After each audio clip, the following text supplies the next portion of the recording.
आदरणीय हमारे प्रोड्यूसर के बाबूजी हम लोगों के बीच में उपस्थित हैं। आदरणीय कमलेश मिश्रा जी से मैं विनती करूंगा कि आए, आप मंच पर आए हैं तो हम लोगों का मन भी खिला रहेगा, आशीर्वाद भी मिलता रहेगा।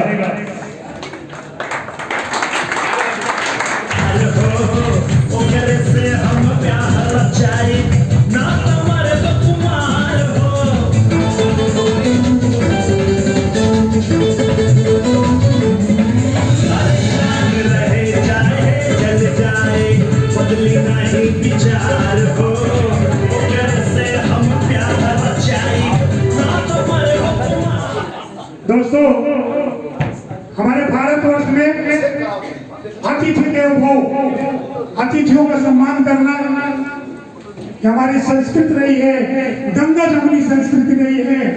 और दिनेश लाल यादव जी सिर्फ भोजपुरी के नहीं, जहां तक मैं जानता हूं भारतवर्ष और इंटरनेशनल लेवल के सुपरस्टार हैं।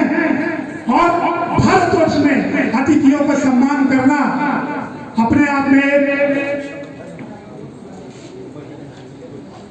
सम्मान माना जाता है। तो मैं आदरणीय दिनेश लाल जी से विनती करूंगा कि हमारे अतिथि देव भैया का स्वागत शॉल, मोमेंटो और पुष्पगुच्छ देकर करें।